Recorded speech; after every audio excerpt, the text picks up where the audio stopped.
Hey, I'm here with Malcolm. We're probably going to post this on your YouTube too, so this is maybe like a crossover type situation. I've known Malcolm for a long time, and I think of you as like a, I don't know, psych nerd type of person, like many of us. Lots of interest in models, frameworks, practicing social experiments, that sort of thing. And we've been talking lately about internal family systems, which longtime interest of mine. And you sent me a message that was like saying you'd been thinking about the IFS stuff and the WeSpace stuff, like circling and how they relate to each other, which is a topic of great interest to me. So here we are, and we decided to record us talking about something about that. Yeah. Cool. Um, Yeah, do you want to tell me like what, I don't know, what are some things that came to your mind about it? yeah. So, I mean, I'm fairly new to like IFS as like a major lens that I'm using for stuff. Mm-hmm. Um, but I've been thinking about something you could basically call collective selfness for a long time. Like, how does a group get a sense of like that there's like a we worth speaking of? Mm-hmm. And um and maybe in particular like there like I've often thought of it in terms of like, so there's like having a collective sense of things, and then there's having a collective will, Right. like, so like common knowledge, right? Or like the sense that you know together what's going on. It's like, where does that come from? um and then also the sense that you have like something that you're going to do together that you can sort of tell that the group wants to do, versus, and then like how much does the group want to do it? Like, are they kind of in a local attractor where they all want to do something and this feels like the something, and so it's like that's like relatively stable, but like in fact there's like various tensions with it that would sort of come up if it lost some momentum, or yeah. And so but none of that frame really, like, I hadn't thought to correspond that to like the self that's like there if the parts unblend or something. Like, I'm sort of like, Yeah. but it feels like there's a connection. And anyway, I have a few other kind of questions, some of which I actually wrote down as like things I want to ask Richard Schwartz if I get the chance to talk to him, and like, but we could just also talk about them. Right, ask Yeah. you Just your take on them. super interested to hear what he thinks about all this Yeah. stuff, obviously. But yeah, I mean, one thing that I think about circling. So I maybe to back up a little. I've done a bunch of circling over the years. My first experience was with Alethea, which was like an integral center thing. Though I Mm-hmm. think now they've shut down. I've Mm-hmm. done barely any circling institute circling, like a little, Mm-hmm. and then I've done a bunch of circling Europe, and then with like Level Up, Relateful Company, or not Mm-hmm. Level Up. Sorry, that's their program, the Relateful Company, Mm-hmm. which now that's not called circling anymore. I'm just going to call everything circling. There's an ongoing whole trademark Yeah. situation about that. I think it's going to fall apart pretty soon, but it's Well, certainly we're free to call it whatever we want. yeah. No, But I'm not worried about that part. But it is true that the Relateful Company, I think, legitimately like is sort of leaning into like our thing is Relateful Sessions, and it's kind of different. So yeah. whatever, that's cool. But But there's anyway, this broad category of circling like things, and we're gonna yeah. So from the beginning of me circling, I was always like, okay, but what is circling? And I think often people didn't really give that straightforward of an answer to that, whether it's because they're like, well, we've tried, and when we say it's this, then it causes all these confusions. So now we're being, or they're, no, we aren't. This is our new round of trying, but I don't know that they nailed it. Like, I think that's sort of being a thing. But one of my sort of personal, like, oh, I get it, is like that because in IFS people talk about self-leadership, and certainly one of the things that I'm going for if I'm circling is like the group to have self-leadership in the IFS sense, in the analog of what people do in their minds. And does that, so like I was actually thinking about this the other day, like something like, so I've done this game, you talk about, psych experiments. I've done this game a number of times, inspired by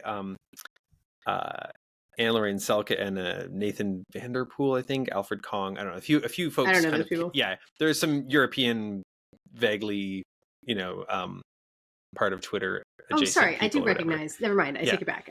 Yes. And anyway, so they came up with this thing that they called the weeness, and I in order to feel like I was free to do my own thing with it, and also because I didn't particularly like the name, I was like, all right, I'm gonna do this thing called the We Ship, which is entirely inspired by this, but like also entirely like my frame on it. And basically you get a group of people, 3 to 5 is pretty good, and you stop using the I pronoun.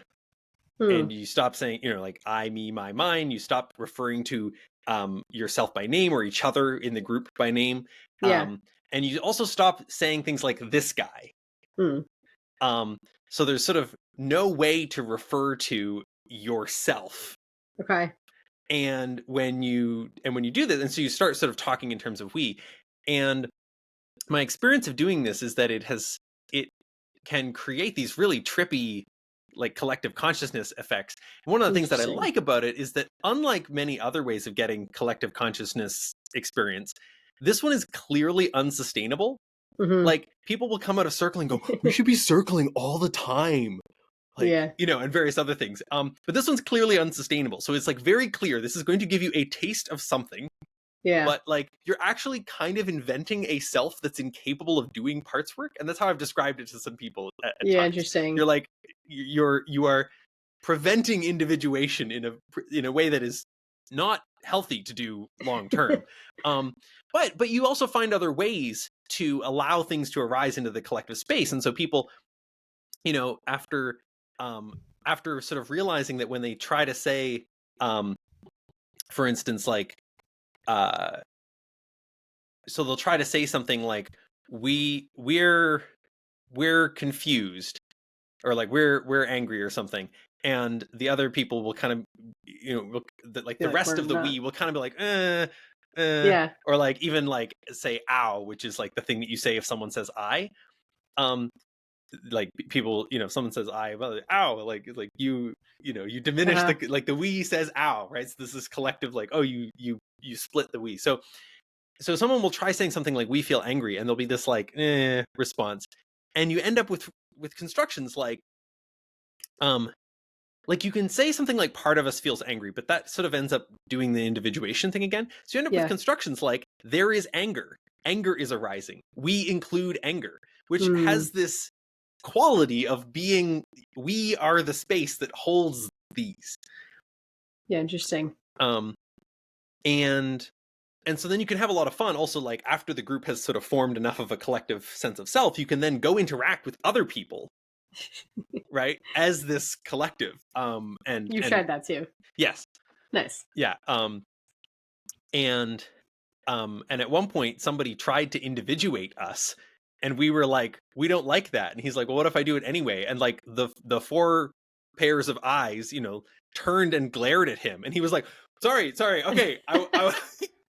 and like it I think he felt what you might feel if you had like angered a beast that weighed 700 pounds and had 8 arms, and like that's cool. Like it was there was something that responded to him that was of unified will, and was like, we will not be your friend if you treat us that way. Yeah. So I bring this up for a lot of reasons. I mean, I'm curious what you think of it, and then I have like a specific weird idea I had recently that I've not had the chance to try. Okay, yeah. I mean, it definitely sounds interesting. I haven't tried it, but it seems like a cool thing to try. Yeah. That's my top reaction. Yeah. I'm more like, if I want to know more about it, I should ask you, because I don't know that I have a very detailed like what would happen if I tried that. Yeah. And I think different, afterwards you debrief. And also for anybody listening to this at home, do not do this casually. If it's gonna be good, it's a powerful psychotechnology, and you need like a plan for like, you need first of all, you need people to opt in, and second of all, you need like a plan for like landing the thing, and like sort of re-individuating, and kind of like doing a little ritual to do that, which you might sort of emerge together or whatever, and then like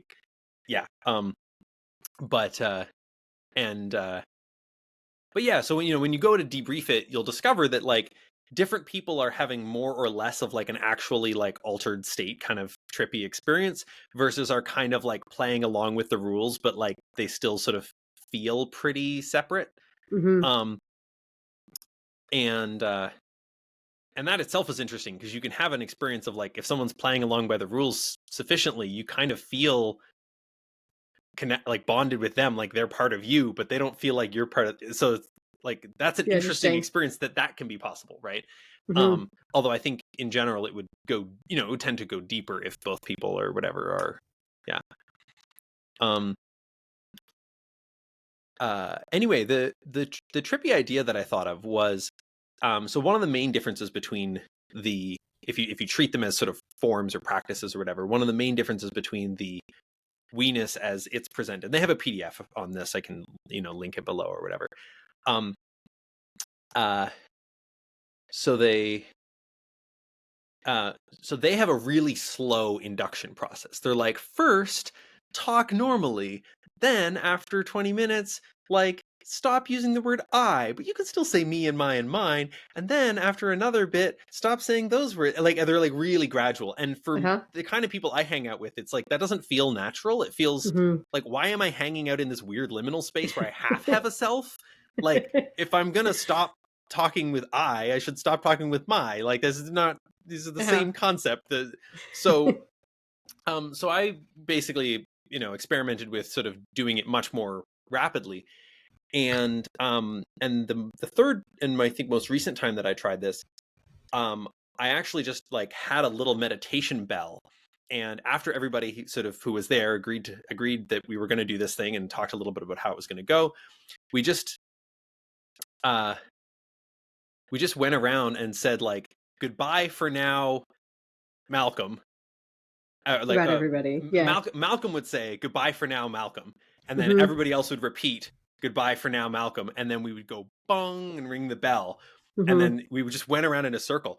And I had this like visceral sense of like, whoa, like I am now just I'm like in the soup with you, and okay, now I'm in the soup with you, and now the circle's complete, and we're in this, and it was very like very cool. Anyway, so recently I was thinking about the IFS stuff, and I was like, what if you did a similar thing, but you weren't quite like, you weren't trying to get collective identity. You were just like trying to get each person to somehow unblend from the collective self or something, and have like, and so you don't try to get rid of the I pronoun, but you pay attention to where the we can speak. And so sometimes the various voices in the room might say, we're noticing blah. And that like, it's like, like might say, oh, we're noticing that part of us is feeling angry or something. And like, so that would fly. But if somebody says, we're feeling angry, there'd be like ow, wait, like you tried blending with the group and no, or you like asserted that this other person was blended with the group, which like also no, like and I was like, that might be actually like a saner thing that like, like still probably unsustainable in some form, but like you might be able to do something cool with it. Yeah, no, that's it does sound interesting to me. If you do end up trying it, I definitely want to hear what happens. Cool. Yeah. Because I think it's most of so some people will make like we statements or something like that, but I think most of the ways that people would be doing the blending with the group thing are pretty inexplicit. Mm-hmm. Yeah, but it's my experience usually, I think, of like if I'm in a group of people, then there is a bunch of that stuff going on where people are sort of like acting for on the behalf group. of the group. Yeah. Yeah, I think that happens a lot, right? Yeah. Or I don't know. I mean, no. I'm totally with you. I think it's like some, and it's often not very owned, though it can be. Yeah. It's like people are kind of trying to steer the conversation in some particular way, but like they're doing it not by saying anyway. So I still want to talk about this thing. They're saying like, kind of, but going back to this thing, which, and without like acknowledging that some other people might have steered away from it deliberately, like there's a kind of, or some, yeah. And I think, so I'm trying to like sort through something in my head, because one of the one of the bigger things that people talk about with IFS, I think, is like, okay, so there's this like self energy, but like, what is that? Like phenomenologically, people seem to be like, oh yeah, there's a thing there, so that's cool. People seem to resonate with these qualities that people list: the curiosity, compassion, openness, presentness. Like that's courage, confidence, whatever. Like people seem to, for the most part, at least people that I talk to are like, oh yeah, there is a thing like that. But when I'm trying to be like, okay, but what, and how does it work in a group context? I'm like, right. And like, what even is the thing to begin with? I have some thoughts, but right. And what does they're it not mean? very articulate or something. Yeah. I want to name a couple of quotes. I may have sent these to you.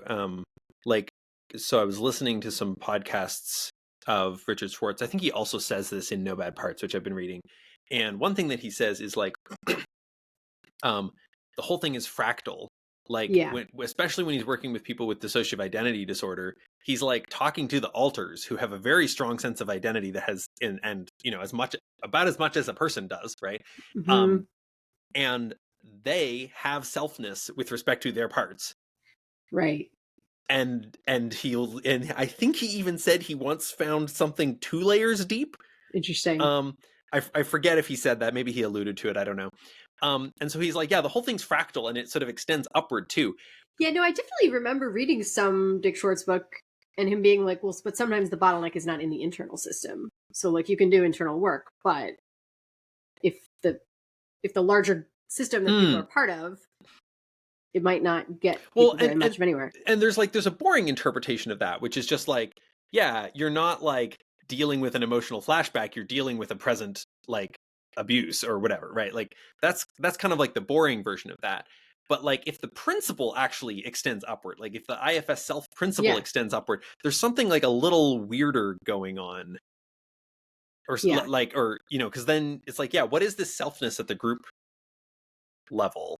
And so I guess I just want to say, for what it's worth, like, I don't know that I really mean this, but the way I think of IFS, I have a reaction to what you said that's like, yeah, it's never an emotional flashback. It's always something that's happening in the present moment. Oh yeah, I'm extremely in that camp. Like, I sometimes phrase this as like, so there's this teaching about projection that's like, people will be like, when people are mad at you, it's not about you, it's about them.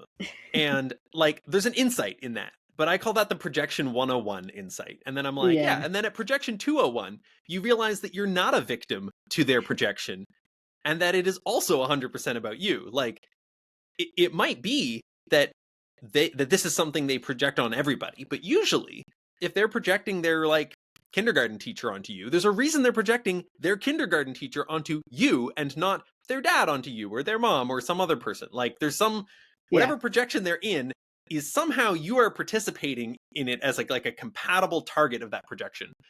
And and I don't think that always means like that I want to take responsibility for that or whatever, but totally. Yeah. But it's like you at least have moves you could make, and those moves don't necessarily look like sort of stepping into the role that they're offering you. It might actually look like stepping out of it, but the point is like you have to actually step out of it. And if they're projecting authority on you and you assert like, hey, you're projecting authority on me and I'm not going to stand for that, that is going to look pretty compatible with their projection, right? Like you have to find a different move if you actually want to get out of the role. Right. So yeah, it's interesting. That's a really common one, the like authority thing. Yeah, I do think there is something pretty fractal about it going upwards. Though like I mean I think the unit of an actual person is pretty special. Yes, agree. I don't think it's like just another level of organization. No. But I do think those dynamics exist in both directions. Yeah. Because it's like my parts are stuck with each other. Like they can't agree to disagree.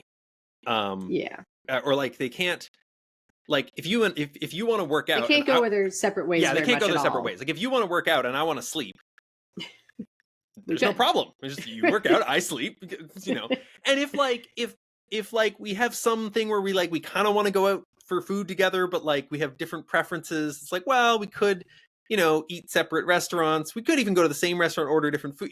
There's like some wiggle room there. Yeah, And there's yeah, much less when you have like parts that share a mouth and a gut Indeed. and yeah. Right. And for a bunch of obvious reasons, like our social relationships that's someone could choose to like have social relationships that are not with an entire person, but with parts of a person. But for the most part, the person to person interface is the main like external thing. Right. And in most situations. And I think like in practice, like even if I think in some ways people do have relationships with parts of people, but the issue is the other parts are implicated. Like there's no way of not implicating those other parts. Like they do, but I'm like, but the interface isn't really clean about that. Yes, yeah. It kind of can't be. Like it would. Right. Yeah. Right. Yeah. But okay, so feel free to like pull this in whichever direction is interesting to you. But one of the things I think about with like the self in a group context is something like, some things about self. One of them is that when I am in self, for the most part, there might be some trust building and stuff, but for the most part, it'll kind of work to get the parts to communicate with me in a way that's pretty real. Yeah. Whereas if I'm blended with some part that is much less reliable, the communication I might have with another part. That's one thing. And yeah, and I think there's so I'm thinking about that at the group level too. Like there's some sort of like insofar, I don't know, all this stuff is kind of nuanced, but I'm like insofar as there's a bunch of like, no, that is not welcome here, to things that are actually there. That mostly doesn't feel very self-like to me, though I can think of some exceptions for sure. Like, I don't know, if someone were going to start, like, I don't know, there are a bunch of things that people actually are like, no, that would be inappropriate for this context. And that's sort of like, I think there's a pretty self-like way to be like, no, actually not that. Right. But there's some distinction that feels like I don't quite know how to say it. Right. Well, and also there's the question of like, what exactly is sort of in or out, right? Because it's like, suppose that you are, with a group of people having an intimate conversation in the corner of a room, and someone kind of comes over, and like, it's like, well, they're there, and you want to welcome the reality that they're there, and you also might want to tell them to go away, right? Like, and this is also like read, I think, most of that book about the, what do you call it? The unattached burdens. People talk about this. I think Scott Alexander wrote a blog post and stuff. But I'd heard of this concept too. It's basically like, okay, so people have demons, whatever. But the basic thing that I was always taught that makes sense to me is if there's something that's not part of my system, basically if I'm like, hey, are you part of me? It will be like, no. And for whatever reason, they're usually pretty upfront about that, and that there might be some complicated entanglements and whatever, but there's some sort of like telling them to leave that is much more like it'll work because they know that they aren't part of the person. Which for like a we, and with IFS parts work, it's like assume it's a part, assume it's a part, assume it's a part. Okay, fine. There's this other thing where it's not exactly a part, but like for a we, there are a lot of things that might not be the we. Well, especially since like, if a we is convened, for some purpose, right? Like there's like a part of the other thing that makes an individual person a very sort of whole unit is that they're sort of like humans are not single purpose. And groups actually can be like, you can have like a team of people who like will exist for the duration of like moving a heavy object down the street and then will dissolve. And like it matters that they are coordinated enough to achieve that task. Happened to me. Yeah. Bought something at a thrift store and was trying to carry it home, and people were like, I'm going to help you do that. Yeah. Very nice. And so there's this like emergent collective that like shares a goal. And like, in that particular group, it probably also doesn't particularly matter what you talk about on the way home, as long as you don't like make anybody so mad that they quit. And even if you did, like, you might be able to find a different person or something. Right. But then you get like a company, and like the company is like also a we for a purpose that can totally fire someone if they're not like sufficiently working with the purpose of the Right. company. But then a family is quite different. It like is more like an individual in the sense of having a kind of inherent like for its own sakeness. Hmm. And also more like an individual in the sense of like you can't just sort of arbitrarily rearrange who's in and who's out. Yeah, especially with kids, it's like, I mean, in theory, someone could always completely separate from their kids, but it's for the most, and the kids can't really from the parents. They actually, and parents, even if in theory they could, they very high cost thing, and then including people who are married, like a, Yeah, totally. Yeah. right. So So it's a bigger thing with most groups, like the figuring out like what is us, what is not us. yeah, totally. Just a sec.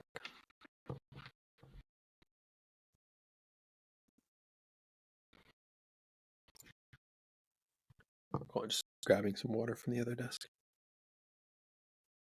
But again, Yeah. I think there's something about like, is the situation such that people are sort of like mostly bringing real information that's relevant to the group? Right. There's this sense where relevance is somehow pretty central to, and Because a like lot that. of what happens when I'm not in self and I try to talk to a part, like it might be that it won't emerge at all, it won't talk to me at all. But a different thing that could happen is it tells me a bunch of stuff that's like sort of beside the point, Hmm. which in my experience is common. It's not just me. Because it doesn't really feel, I don't know, like it's sort of easy for a lot of systems to come up with stuff that is basically true and basically makes sense, but like he's not really speaking to the point because they don't want to. Right. Yeah. Yeah. Yeah. Yeah. Okay. So I'm being with that, and then I'm being with like what does it feel to be like in a conversation, or to be in a conversation where I, as the part of the conversation, something like don't like I'm having trouble taking like respecting the need for relevance in the conversation, because it's sort of it isn't like, well, right, and then it's like why is that, right? And like is there you know, so like the boring way would just be sort of take the thing up a level, and I'm like, it's because I don't feel the we, like I don't feel that I can just talk to the we here Yeah. somehow. And that somehow is synonymous with the self thing, and is synonymous with like the feeling of like my relevance isn't being like contacted and drawn out like appropriately, and instead like we're all sort of in confabulation land. Yeah. So I think it might be related to this. We talked about this a little bit when I saw you a couple months ago, so not on the recording, but where I get the sense that in groups there's an attractor space where the bandwidth that everyone is kind of like most responsive to is specifically people's triggers that are like shared in an unowned way. Right, because it's like it's spicy and it's Yeah, because it's like seems like it's more urgent or more desperate or more yeah, or like more raw or something. Like or there's a more way in which raw. speaking it unownedly, um, yeah, it's yeah. Keep going. Yeah, which and I think like I think there similarly there's an attractor in mind space or something for an individual mind where people are mostly attending to like their unowned triggers. And that's like how they're orienting Right. Yeah. moment to moment. And then I think, and of course it's like more complicated than this, but roughly I think there's another attractor state that's kind of like that's not that. That's more like but of course somebody would care about that too, but that the attention allocation isn't, maybe I'm not, I thought I was going somewhere else with this, but the attention allocation is not mostly working that way. Yeah, it's like anything that's actually urgent does get attended to, but not in a way that like creates an arms, like a Red Queen's race or something, like a sort of Yeah, and escalating we're dynamic to try to basically be like, more urgent. so here's what it is, because I think it's not so much about like, okay, well, let me like ignore the unowned parts until they own themselves. Like, I think not that. Yeah. But I've more tried like things like that and just yeah, but more like, oh no, in fact, the basic equilibrium is that attention is available, but like if you own it, then it's going to be higher bandwidth and better. right.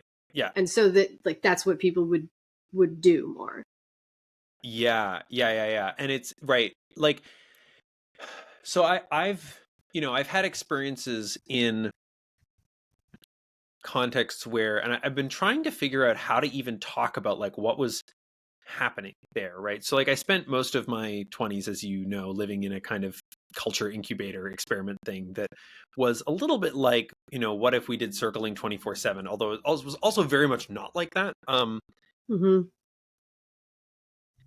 But it is the case that if people like overheard a kind of typical conversation from that group, there was enough references to like the sort of meta awareness of the group that people who were familiar with circling would often be like, "Oh, are you guys circling?" It's like, no. Yeah. Um,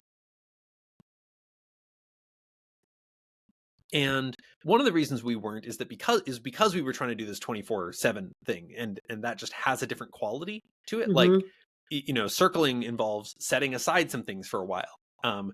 And generally, and it involves creating a particular container, but we were sort of more like, what if life was the container or something like that? Yeah. And so there was, we would get into these really beautiful states together, these like WeSpace things, and like have this experience of like, oh, like, shameful parts of me are being invited to speak and be welcomed and healed and stuff like that. And also like we can sort of, cultivate some sense of collective will or whatever. But the states were often super unsustainable. Like they sort of were fragile. They would kind of break down. And one thing I've been struck by is like, we had various models at the time of like what we were doing, right? Like descriptions of, like both like what we were trying to do in the sense of something like instructions, and also like models of like why that would work. Mm-hmm. Um, but it has occurred to me over the last few years that I actually don't know both like I don't know that the model was correct, but also I don't know that the instructions we said we were following were even the like things that were even the actual landscape of the way that anything worked. Mm-hmm. Right? Like, like the clever Hans thing where you have this horse who, seems like he can count, but actually no, he can tell when his owner expects him to stop doing a number, and then he stops, and Yeah. then it works, right? There's like a feedback loop there that's completely not what you'd think. And um so I was like thinking like, what were we doing? How was that working? And one model I came to was something like, okay, we were kind of like trying to create a collective self that could hold everything. And part of how we were sort of doing that was like trying to encourage other people to like own what they were saying. And so it's like we're trying to create a post blame, post judgment, post shame culture. And Mm-hmm. like, and there's a sense in which like in order to do that, you kind of can't let the shame and judgment and blame kind of speak as like a first order entity. Like if something of that is there, it kind of has to be like revealed as like, here's a thing that's going on for me, rather than as like, you fucked up. Like it sort of, Mm-hmm. it kind of has to like be owned, not just owned, but like in a way almost disowned, actually. Like you can reveal the judgment, but you can't actually be like, look, if you don't stop this, like I'm out, because that would, by actually Mm. taking that stance. Now, that if you don't stop this, I'm out is not judgment, but there is a way in which the act of like asserting actually a boundary like that ended up often sort of feeling like it was like siding with the judgment or something, and therefore was somehow not welcome Mm-hmm. because that would bring judgment into the thing. And so this is like really tricky thing. And I was kind of like, were we doing sort of the thing you described a few minutes ago of like only letting parts speak when they sort of like spoke through self, like sort of like in an owned way, or like it's like, is that what we were doing? kind of unconsciously. And I was sort of like, that would lead to something like what happened, where it's like there was a kind of bifurcation of like, for some subsystems or parts or whatever, that worked okay. But then for other systems, it's like they kind of went underground and got even more at odds with the thing because they couldn't speak like that, or because when they tried to speak like that, it didn't satisfy their underlying whatevers.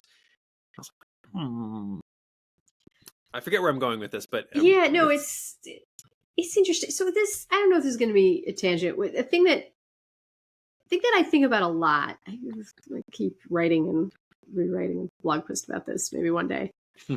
Is what people mean when they talk about boundaries.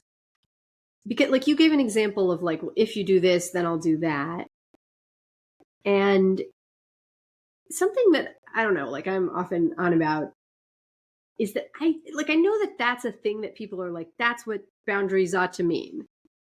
Like, I think if I go to Wikipedia personal boundaries, it talks about like that thing.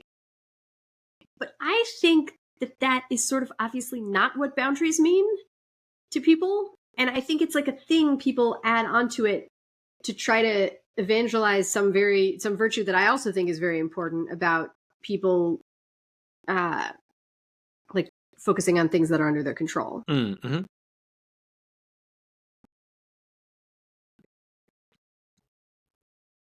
I don't know. I think it's related to what you're saying, but I'm not very connected. But you're not sure how to name the difference between those two? Well, so I guess I'm like, because you're talking about like your boundary is if you do that, then I'm out. And I'm like, I don't know. Like, I get it. That's how people use the word. So it's a very normal thing for you to have said. But I think there's some missing concept there. And I think there's sort of like one reason I think I can tell this is that it doesn't etymologically make sense. Like a boundary is like a thing that divides one thing from another thing. Right.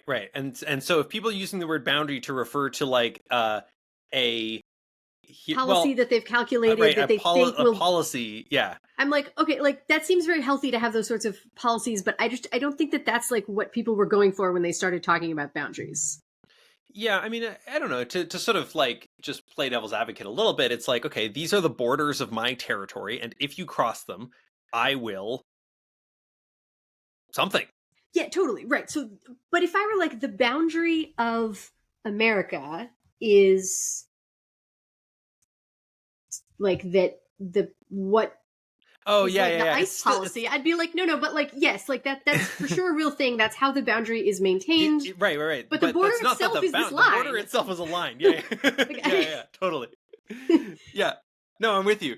And I think like, like I didn't have that particular frame on boundaries at the time, for what it's worth. So like, sure. I think I have since, found it and used it a bit and kind of whatever. Yeah.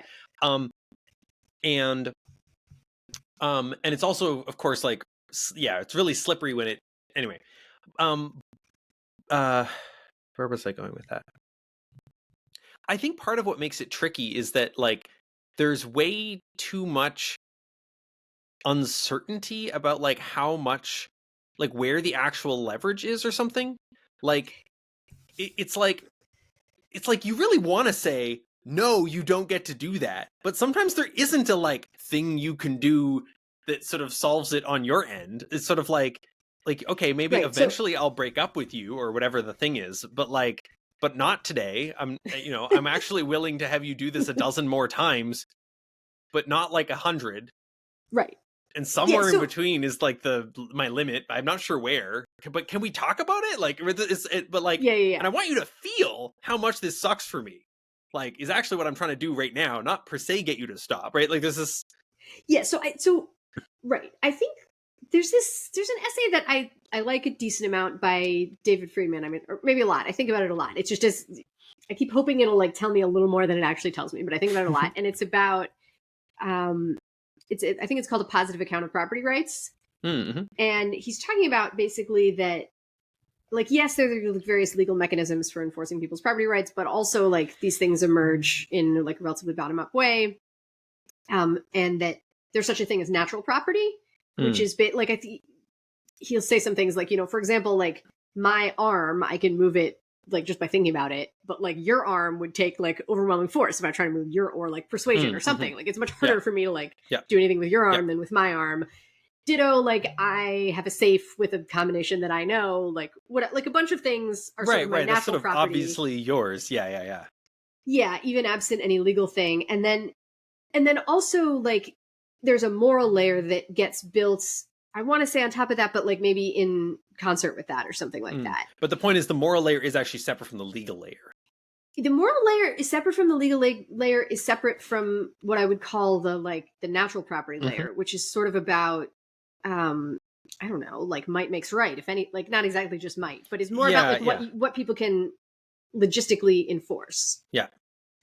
And so I think when people often try to talk about boundaries, there's sort of like a seeding of, I mean, usually legal stuff doesn't come into play, so fine.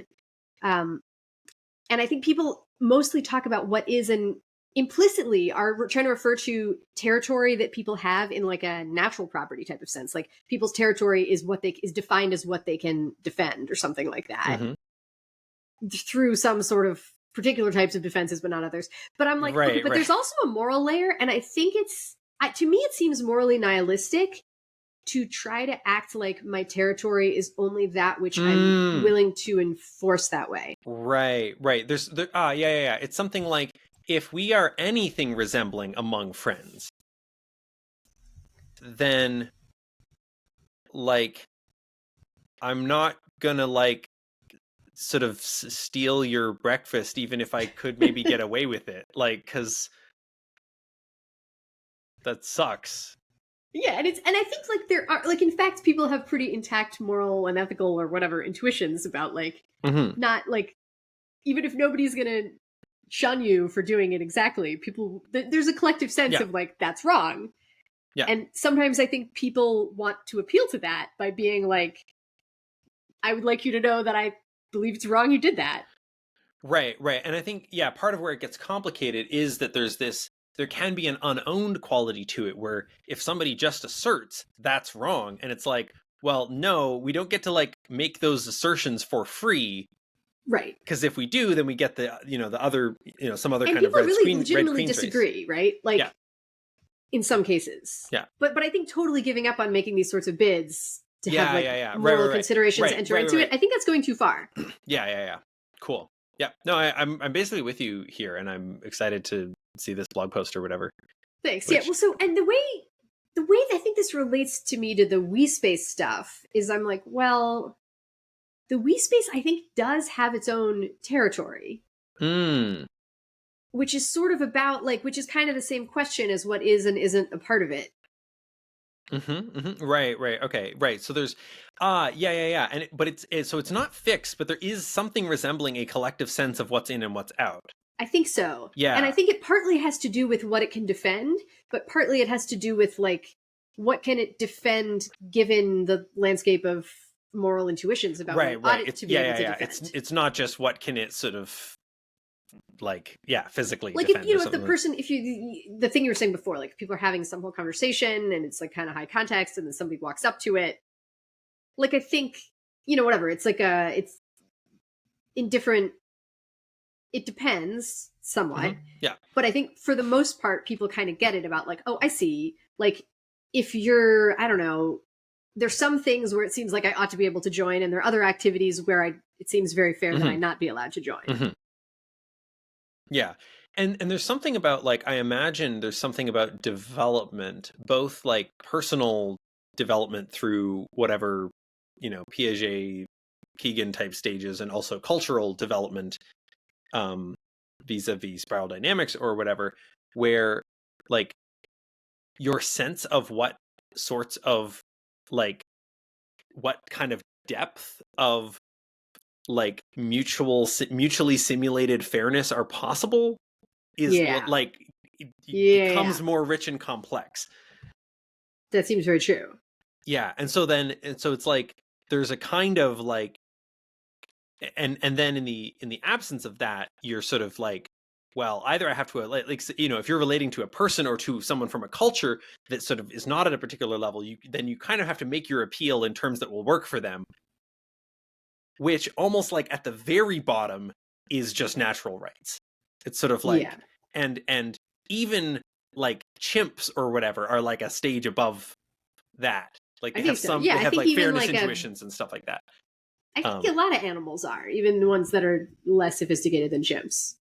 Have like some sort of fairness intuition, some sort of right, I think yeah, so. no, yeah, right, no, because otherwise, like they have to, because otherwise they would constantly be fighting over Exactly. things, Right. which is They too at costly. least So they need to at least kind of go, okay, you peed a lot over there. I thought that was my zone, but I guess it's your zone now.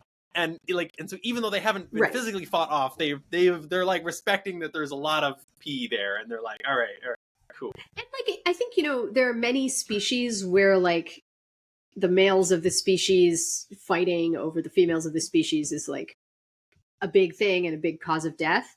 But I think I've tried to look this up before, you know, evolutionary biologists could tell me I'm wrong. But I think it's very rare for the males that are fighting over the females to have intent to kill the other one.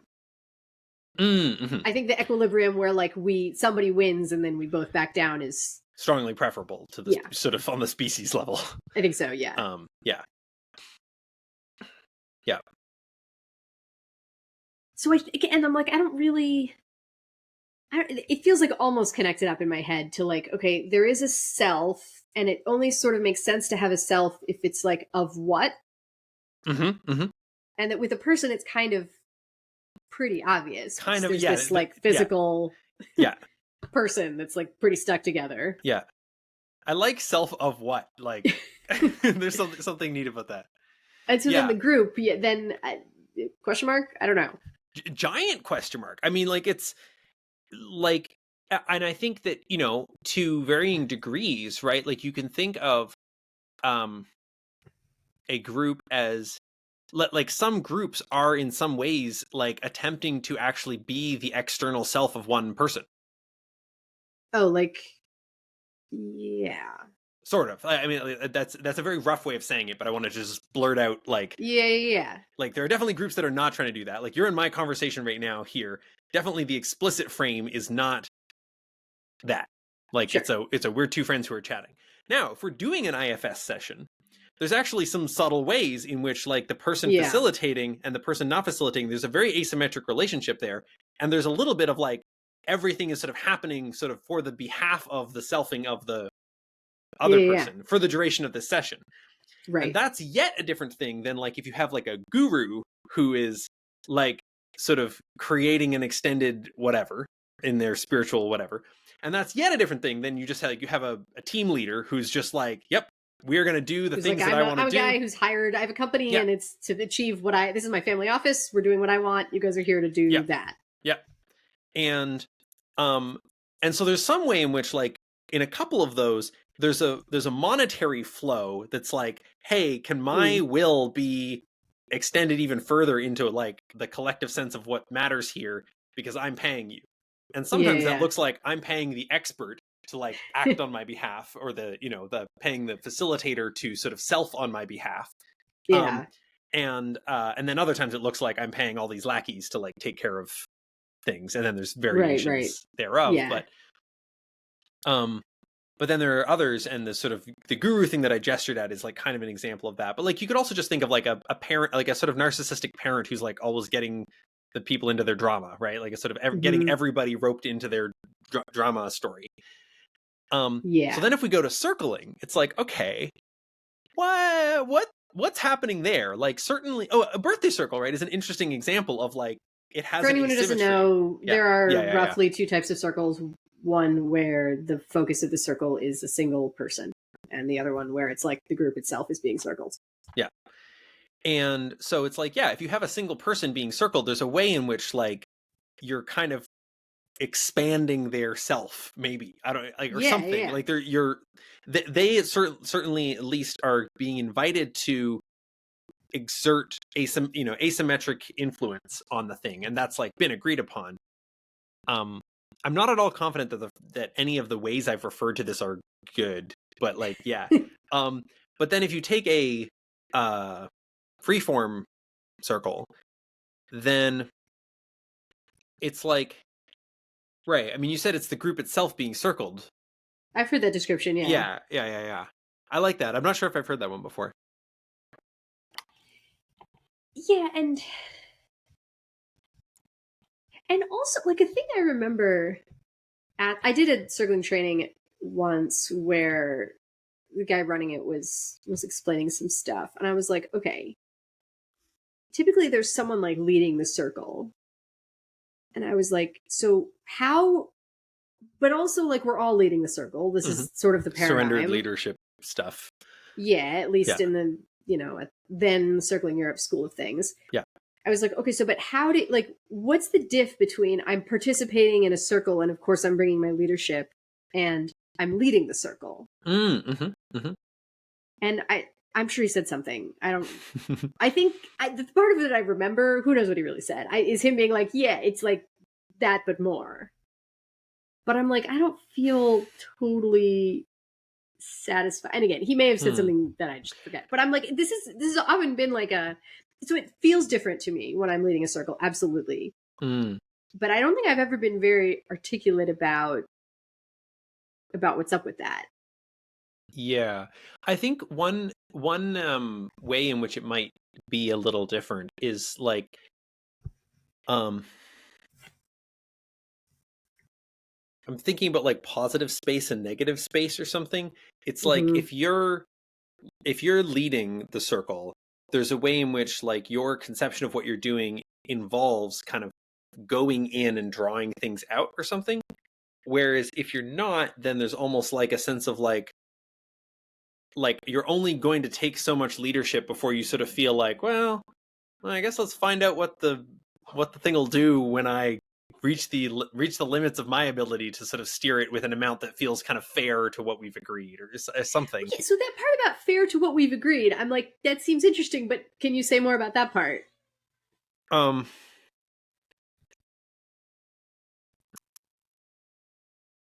Right, and I'm really liking the thing that we got to about how like there's like the natural rights and then there's like layers of developmental like improvement upon that, because I've sometimes I think thought of fairness as being at one of those levels, and I think that that's like a way that you can but it's think like about at every it. level. But like you can actually see, you can actually see it as like there's fairness intuitions that get more and more complex, and that so seems right. And one of the something people can be fighting over is not actually about whether something is fair in the object level sense, but they're actually fighting over what level of depth of fairness is sort of being, or they are. So like I grew up in Nova Scotia, and people from the Maritimes are known for, among a few other cultural groups, talking very fast and talking over top of each other. And this is called high involvement conversation style, and there's another one called high considerateness conversation style. And in such a context, it's sort of considered rude to stop talking until somebody else has said something. I mean, that's maybe a little bit of extreme, but it's sort of like you just keep talking and you just say more stuff, and if nobody's cutting in, you just keep going, right? This is my father's side of the family. Right. Yeah. Same deal, I think, or similar. Yeah. And I was hanging out with some friends of friends who were doing like a Jewish Shabbat thing, and I was like, this is so familiar. This is great. I love this. I also find it overbearing at times, and I'm like, man, I sure cannot think some thoughts that I can think in slower conversations because they're in space. But yeah, it's like, so that's an example of something where it's like the agreed up, like, so that's like if both people are following the same algorithm, either you talk until you're interrupted or you talk for a bit and then pause and leave space. Like if both people are, or even explicitly hand over the things. Oh, anyway, what do you think? Right? If both people are following the same thing, you get a symmetrical experience. And so that's not a disagreement of level of fairness per se, but it is a difference in like the object level protocol. And then if you can't sort out the fact that you're having this issue, then you encounter a thing where like, I'm trying to figure out where I'm going with this. Well, I was asking partly like, okay, so in the hypothetical, like I'm participating in the circle and bringing my leadership versus I'm leading the circle. And you said something about like bringing as much as something agreed upon fair. I forget what you said, but I was like, yeah, that. What's up with that? Right. It's like what's my sense of I mean, personally, I have like I think a lot of baggage about having gone into places where my default tendency to just talk indefinitely until stopped, like, was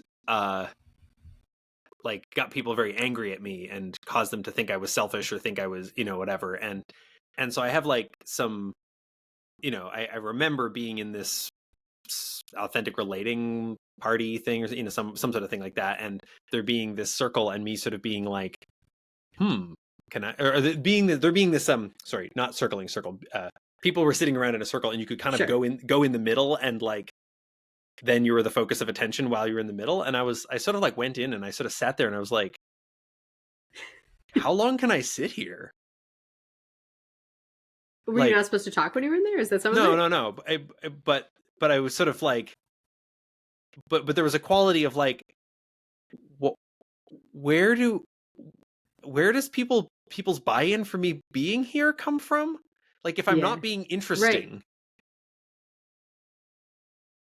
or something. So there's a whole thing about like, earning people's attention. And I've heard some folks talk about this in terms of like lines of credit, and like the more you say interesting things, like the more people might be willing to listen to you, and you're not saying interesting things. Something I find weird about that Yeah, it doesn't analogy, seem like, quite. I don't know. There's like, yeah, it sort of makes sense, but I'm also yeah, like, I don't think it really works that way. yeah. Yeah, I share a feeling of like there is something that works something like that way, but it's not clear that conceiving of it that way will like make me feel better, or like will make me be able to navigate it better. Yeah. Yeah. There's something I was feeling into a while ago that I just want to kind of lob into this, to make sure it doesn't get dropped, and B, because I don't know, maybe it'll somehow three problems will turn out to mutually form a solution.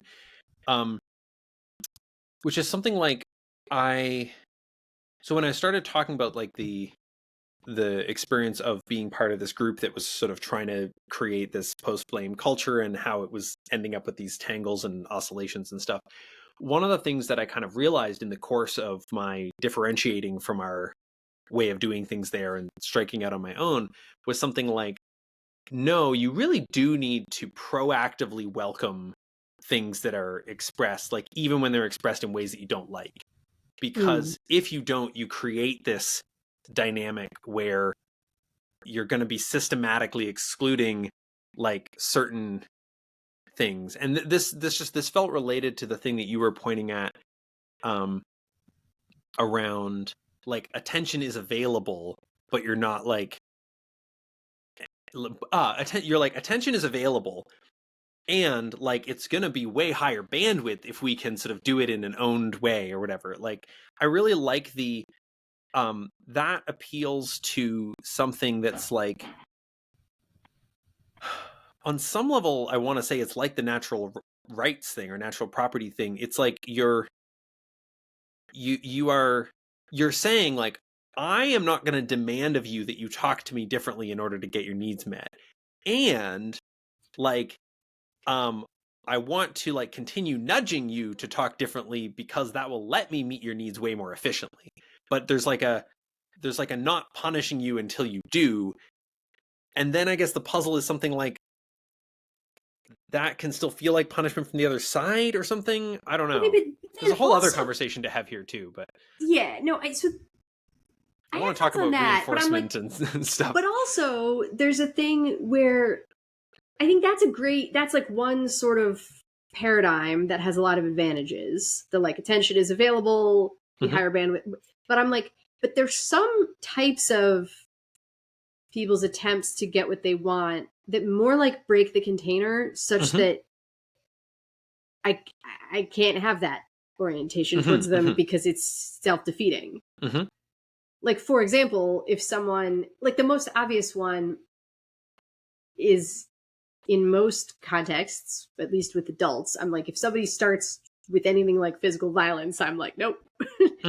Like someone could, of course, have the orientation of like, let me like, I don't know, there's some like cool stories in the NBC book. Somebody shows up with a gun, the person empathizes with the person with the gun, has a happy ending, whatever. Yeah. Like, yeah, I'd try if someone had a gun, I guess. But like, but also I'm like, I can't really maintain, like Right. And I there's a have some difference. sort of container here, and there's some type of attempts for people to get their needs met that break the container. And so those I'm more like, no. Mm-hmm. Well, I guess the thing that the thing that I felt like so that makes sense. And then when I apply that to like the scene that we had in this group, I'm kind of like, okay, but if you're going to continue interacting with the person and like the system that has those needs, Yeah. you want to be like proactively finding other ways to get those needs met. And we've talked about this a bit in the context of parenting, where it's like, Right. my baby daughter was like trying to grab at my glasses a bunch the other day and was like getting so sad when I wouldn't give her the glasses. And I was like, okay, well, I could like let you be with the sadness, but I could also just go find you a pair of sunglasses that I'm like more down to have broken or whatever Right. if you want to play with them, and that also I don't need to be wearing in order to see right now. And then like I will like actually have satisfied the underlying thing, and then neither of us will be dealing with the fact that you're asking for something in a sort of like non-ideal way or something like that. Like there's sort of a Right. Yeah, I know you have a lot of thoughts about Yeah. this. Yeah. And I'm like, so yes, for sure. I think especially when it's easy, especially when that's sort of the top thing. I was actually searching for like, I don't know, half an hour last week for this passage that I remember being in the book Crucial Conversations that I think it's not. I'm sure I'm thinking of something, but Yeah. whatever.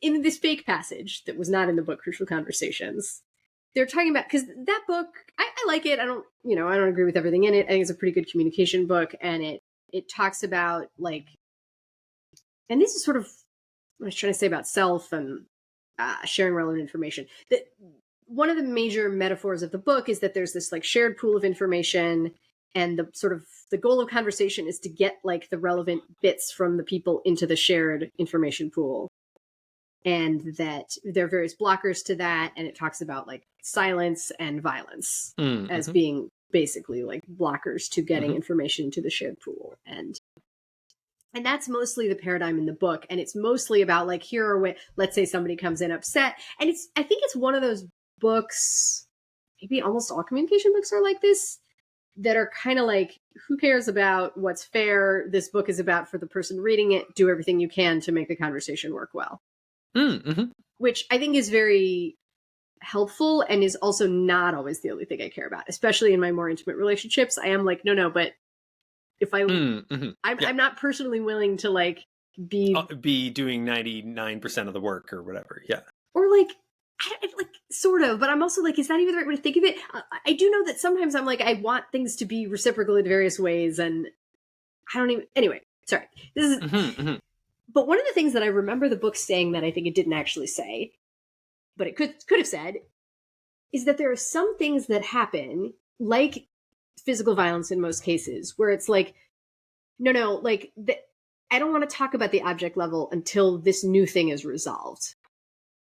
Like if and it's mostly a business book. So like, imagine, I'm talking to some employee or to my boss or whoever, some coworker, about some project that we're working on, and they start, I don't know, they like smash the table in a way that I'm like, oh, you look like you're maybe actually gonna, like, I feel physical fear here.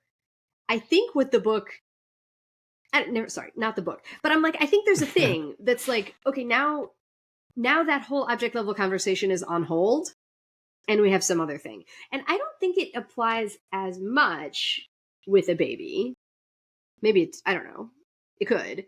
But there's something where I'm like, okay, you're a fellow adult and you just smashed that table where like, now I'm worried you're going to maybe hit someone. I no longer, like, it's not like, oh, you don't deserve to have your thing attended to because that's an unacceptable way to act. Like, that's not so much how I think of it as like, this conversation cannot proceed on my end until some sort of guardrails or safety is restored. Yeah.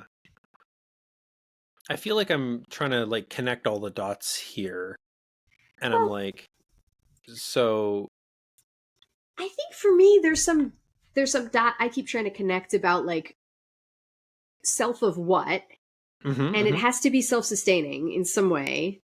And that I think part of, in some sense, it's not really like the first job, like certainly not chronologically, I don't think, but like in some sense, like it has to be sort of ontologically primary or like logically first for the self that arises in any situation to attend to how could this keep it happening? How can it keep existing? Mm-hmm. Right. Of which physical safety, but also like something like container safety, like if someone has and it doesn't. an outburst. I guess I'm bringing up physical safety because it seems easy to talk about. Like, I don't know, if I have a toddler, I'm like, well, they try to hit me, and it's like a different thing. Like, it doesn't really break the container because that's priced in, and they're not very strong, and I have a plan, and it's important to me. I don't want my kids to hit me, but I've had times when my inner experience is that like I've gotten really excited about something and somebody else thinks I'm angry and is yelling and they're like triggered and shutting down. Right. And then it's like, okay, what exactly broke the safety here?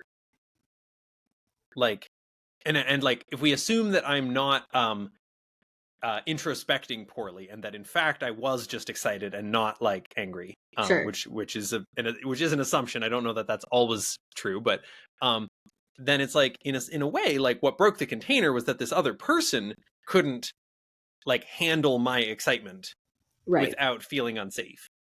Yeah. But then it's very easy for that to sort of get turned into like a problem with me. Yeah. I don't even know where I'm going with this exactly, but I guess like. Okay, I'm going to try one other, it's to see if this connects anything up. So if I return to my question of like, in circles, everybody's bringing their leadership, but also somebody's leading the circle typically. Some circles are informal and it's not clear. So I consider that if I'm participating in the circle, it's more like the object of my meditation or whatever that I keep returning to is more like how much can I sort of, like, I think I should be attending to, like, am I going to break the container and am I going to shore up the container and stuff like that. But my primary thing is something like, what do I have to offer the circle as like an individual person with my own perspective ish. And as a leader, you're more like making sure the container's shored up. Yeah, it's more like my job is to attend to the container, and that as a sub goal of attending to the container, I almost certainly will be attending to my own contributions, etc. Because I think at least in the circling paradigm, it doesn't really work for people to you can't like facilitate do it in like from a self outside the circle. Yeah. Like I'm still here, like I have to be, but it's sort of like, how can I, similarly, like if I'm trying to facilitate IFS with someone else, like one of the first rules of that is like, if I notice parts arising, I got to either ask them to step aside or like be like, sorry, I can't type of thing. Yeah. And I think it's sort of like that if I'm trying to lead a circle. Also, for the record, I am not certified to lead group circles. Yeah. But, whatever. But in practice, you sometimes do for your friends, like. Sure. Yeah. And that it's like, is my attention is my primary responsibility to the container, or is my primary or not? So then there's like a bootstrapping thing or something where I sometimes think about like what do you get if something like you have a group of people where everybody is sort of considering that their primary responsibility is to the container or something, like you can kind of get a thing where it's like, okay, we're all cultivating this vibe, and then the vibe is like taking care of us, or so there's like a kind of, I guess I also don't know whether I don't know I'm agnostic about whether that would be a stable situation, that everyone was thinking of themselves as equally responsible for the container. Maybe, I don't know. Like if you've seen it, I'm not going to be like, no, that didn't happen. Yeah. But I do think often people, like, I don't love the title. I don't know. You know the essay, "Tyranny of the Structurelessness." I was thinking about that the other day, but like, I think often in absence of an explicit hierarchical orientation, people will settle into one anyway. And so I could imagine it being different, but I could imagine people going in, oh yeah, we're all of our primary responsibility is the container. And then people start being like, oh, well, that guy seems to be mostly, maybe we should let him do it. Yeah.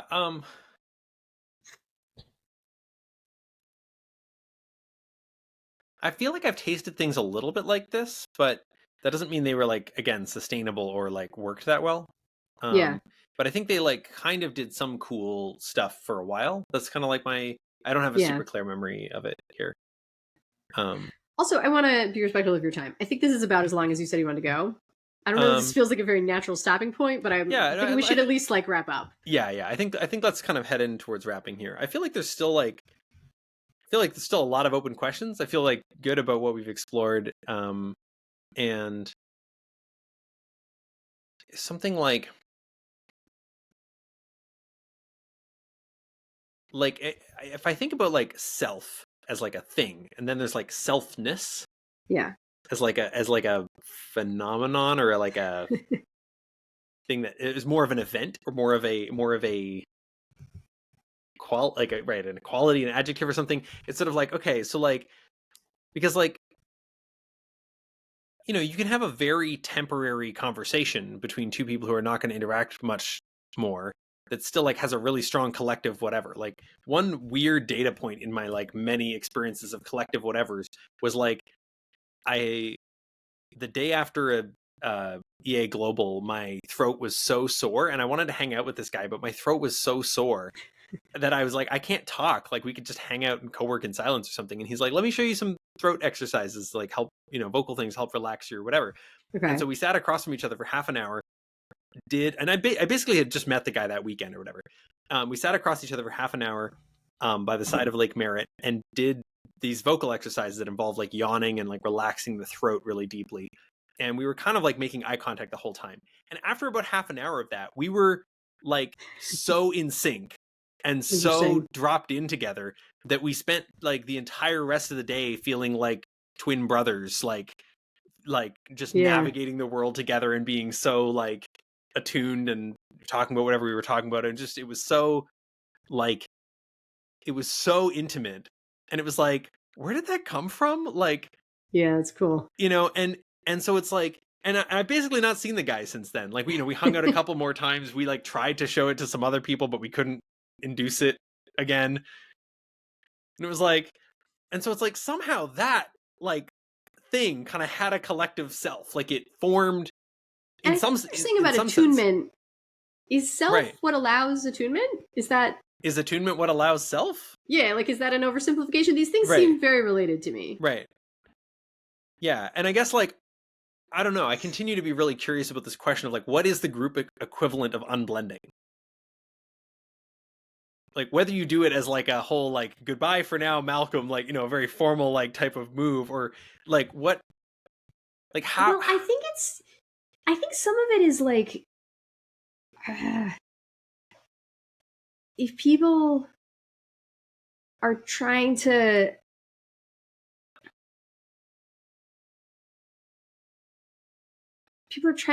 like something that I always get confused about how to describe this, even though I think it's a relatively simple phenomenon. Like when people are talking, people introduce we introduce assumptions that are sort of like added to like this is supposedly the common knowledge of the conversation. Yeah. And I think that this, if it really is stuff that everybody agrees upon, then great. Then that's fine. Yeah. And insofar as people are kind of like being entered into the record, but actually people don't agree with it. Yeah. And I think I think the reason I always get a little bit like twisted up when I try to talk about it is I think insofar as it's explicit, it's actually kind of chill. It's sort of way more chill. Yeah. Like if someone's like, not necessarily, but if I was like, hey, since everybody here likes chocolate, someone can be like, well, I don't like chocolate. Yeah. And maybe that's like frictiony that I said, since everybody here likes chocolate. Yeah. But if instead I was like, I can never come up with these examples very well, but if instead I'm like doing a math demonstration and I'm like ranking the flavors and I sort of take it for granted that of course chocolate is the best one as like part of some other point that I'm making, then I'm like also trying to like introduce to the record that everybody thinks this, but then people can't even necessarily track that that's happened and it gets all like out of whack. Yeah. That's not the worst example, honestly. There's so much more subtle stuff. Like, yeah, no, I have been tracking this exact phenomenon for a while, and I came up with the phrase co-epistemic status tags. to refer to phrases like "as far as I can tell" and "it seems to me that," and there's some other ones like, you know, in my world, or like depending on whether you're sort of talking about a fact or a value, or like different kinds of, like in my culture, it's different kinds of things. But yeah, like, and it is awkward when someone uses the wrong one. Right, like it's sort of obvious statement, right? But if I, you know, if I'm like casually like, anyway, since Jesus died for our sins, you know, clearly we don't have to like whatever, and like if I just say that in a context where like it's not and I'm like, I'm not Christian, then it's like, bro, like what are you doing, man? Like, meanwhile, if you go into a church and you say, well, it seems to me that Jesus died for our sins, people will be like, what? This is not up to you, man. Get with like, the program. Yeah. So another thing that's kind of like that is people often, a normal thing that people do in conversation is switch back and forth between saying like, this is this thing that happens to me, whatever, and they'll be like, and you know how when you speaking in second person. Literally just switch into second person. Yeah.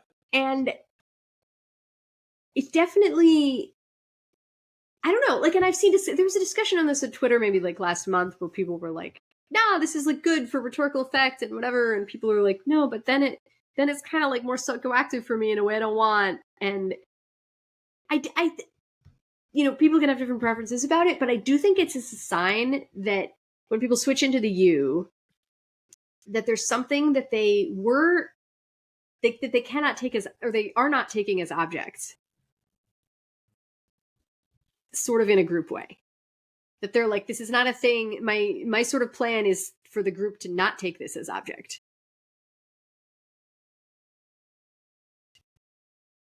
And so maybe that's, I really like that. Maybe that's a thing about self, is that it's for, maybe I've already even said this, I can't remember, that it's sort of for like when there are things that are at odds with each other, then to be able to like start by taking that as object and then go from there. Right. Instead of the other moves, which are like, I don't know, something pushes something else out without really anybody noticing, or yeah. This whether that's like a value or a view or something. This is reminding me of something that that Michael and I have been playing with a bunch. Where Michael Smith, where we we actually ran a thing on this at Less Online, which is pretty cool. Which is basically like you have a so the exercise that we ran through people through was first like, okay, you take some object, and this I'm cribbing from Vervaeke, who got it from someone else, whatever, and you probe something with it.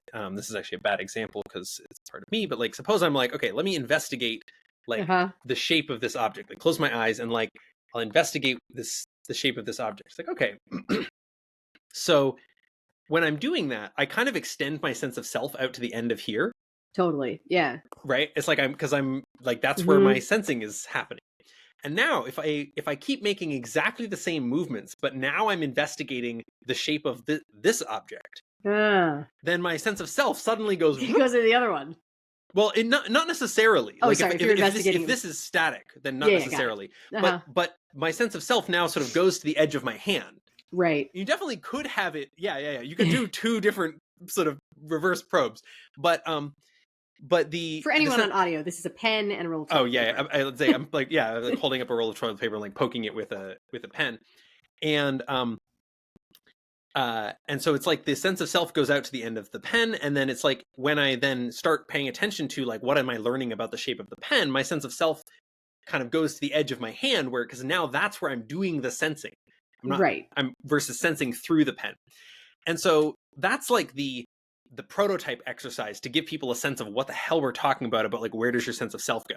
And then we say, now the next move that we're going to do, and we're going to do this via the medium of talking rather than the medium of like poking an object with another object, we are going to have you put your mind on the outside of yourself.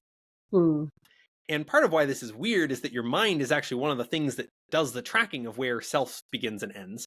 And it does so with words like I, me, my, mine. And so you end up,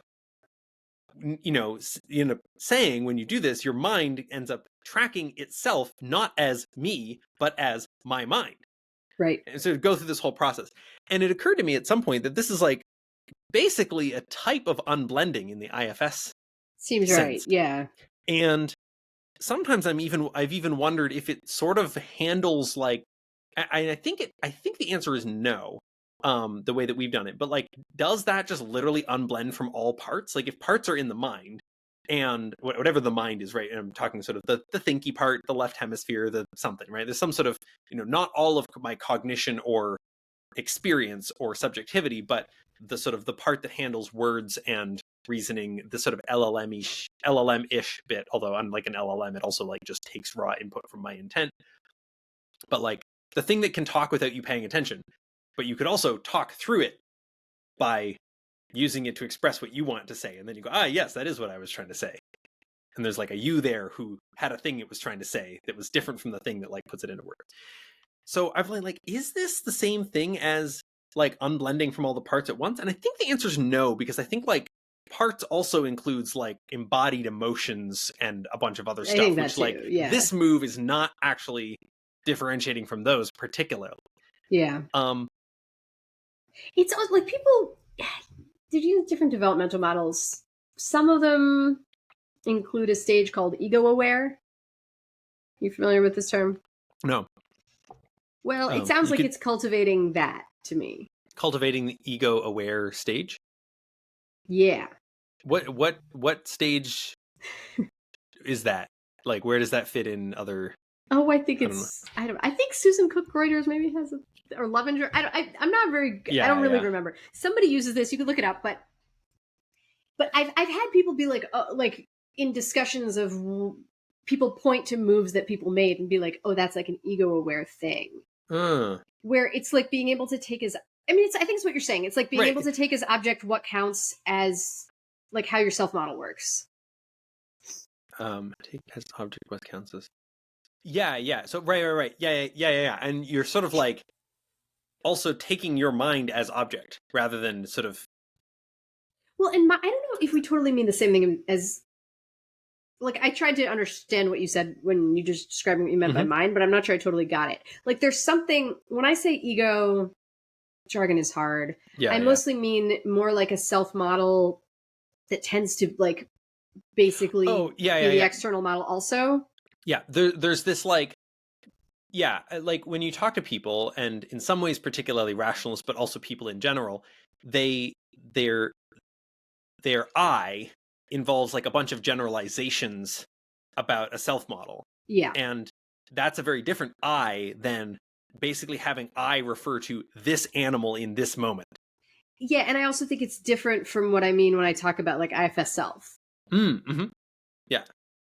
So. Yeah. All right, I'm going to try it again to make a bid to be like, look, I'm having fun, could keep going. I think this is a good we can do it again someday. Good spot to wrap. Yeah, for sure. Cool. Yeah. Thanks for good stuff. Yeah. Thanks for coming on. Yeah.